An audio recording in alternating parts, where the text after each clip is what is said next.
افغانستان کی آزادی اور علاقائی اکھنڈتا سب سے اہم ہے، اور امریکہ کو چاہیے کہ وہ پرانے سمجھوتے کی پابندی کرے اور طاقت کے استعمال سے بچے۔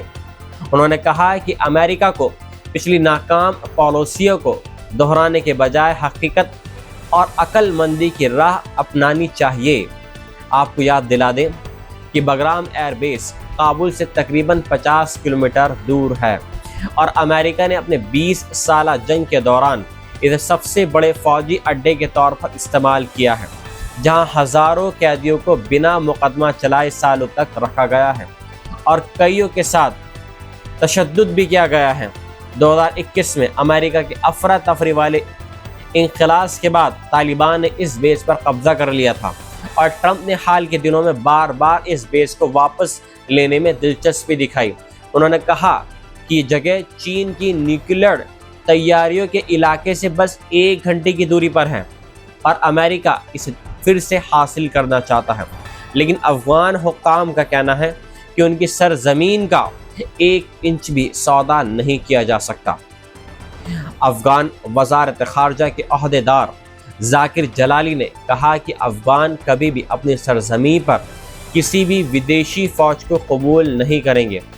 ہاں، لیکن دونوں ملک اپنی عزت اور برابری کی بنیاد پر سیاسی اور مالی تعلقات رکھ سکتے ہیں۔ بگرام بیس کی اپنی لمبی ایک تاریخ ہے۔ اس سے پہلے سوویت یونین نے 1950 کے دشک میں تعمیر کیا تھا اور 80 کے دشک تک استعمال کیا۔ پھر امریکہ نے یہاں بڑی تعمیرات کروائی اور اسے ایک چھوٹے امریکی شہر جیسا بنا دیا گیا۔ آج طالبان کا صاف کہنا ہے کہ افغانستان کی زمین صرف افغانیوں کے لیے ہے اور کوئی بھی سودا قابل قبول نہیں ہوگا۔ اس وقت کی بڑی خبر ویسٹ بینک اور جارڈن کے درمیان موجود کنگ حسین برج سے بھی آ رہی ہے، جسے النبی برج بھی کہا جاتا ہے۔ اسرائیل نے اچانک اس اہم سرحدی راستے کو بے میعاد تک کے لیے بند کر دیا ہے۔ فلسطینی اتھارٹی کا کہنا ہے کہ اب یہاں سے نہ لوگ گزر سکیں گے اور نہ ہی سامان کی آواجاہی ہوگی۔ جارڈن کی پبلک سیکیورٹی ڈائریکٹوریٹ نے بھی اس بندش کی تصدیق کر دی ہے۔ یہ وہی راستہ ہے جسے فلسطینی ویسٹ بینک سے باہر جانے کے لیے استعمال کرتے ہیں۔